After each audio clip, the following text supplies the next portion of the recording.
issue, and you think, if I start making money, if I start doing things correctly, and other people see that I can do it, they will say positive things about me, and that'll lift me up.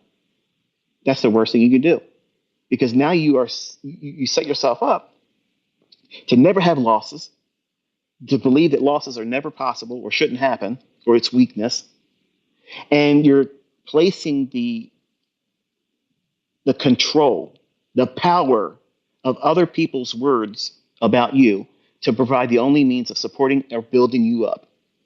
That's your strength. That's your source of encouragement. Other people. That's why I facetiously say, can you encourage me today? The market's putting something on me. I'm being facetious because there's other people out there that think that we didn't know what's going on. And yeah, I hear what you said. You did something that you could have done differently, but that's not the end of the world. That's just one transaction. That's a series of transactions today.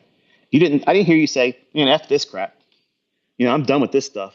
This one day made it clear to me that trading is something that is impossible, and I have no business messing around with this stuff because no one can do it. I didn't hear that. I heard I got myself in something, and I worked towards trying to get out of it. And you got yourself there. You didn't glad hand say I'm so good at doing it. You recognized that it was a little bit of hardship there, and that's good. That's maturity. That's you observing and identifying that these are things that all of us are going to have to encounter. You're going to do something wrong. You're going to miss the trade. You're not going to have enough on, or you'll put too much on. And because that weight of that position size is going to have a whole lot more influence on what you think you can hold on to. And even if you know how to reprice action, every little fluctuation against that position is going to make you second guess. What if this is the day the ICT stuff really fails? That question probably never jumped in your mind because you've been consistently making money. But now, because you have the biggest position on you've ever had, these intrusive thoughts, these things that are most likely never going to happen, you start entertaining that. And the way you keep that from happening is you don't over leverage, you stick to a rule, you do impeccable risk management, and you constantly give yourself positive self-talk. If you build yourself up to be an online participant where other people can tell you the good or bad about yourself, and you're listening to that, and you latch on to people giving you positive criticism, you're doing it incorrectly, because what you're saying is your own words and your own observations about the efforts and the work that you're putting in this craft, and the observations that you're recording and logging, saying, I put this much time in today. This is what I studied on. And here's the thing you need to be doing. By positive self-talk, it's while you're watching price action, and then when you're not watching price action, and you encourage yourself, you know what? This is what I did today that was strong. I didn't take stupid risk. I didn't over leverage anything. You know what I did that I learned it was exciting today? I learned that this specific PD array literally supported the idea, and I don't even use it.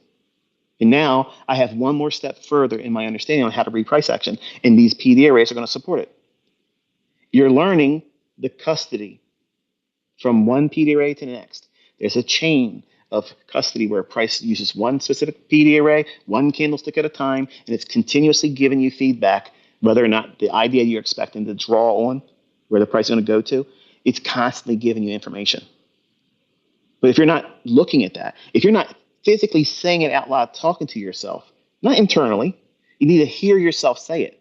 Because thinking about it, your mind can jump to something else.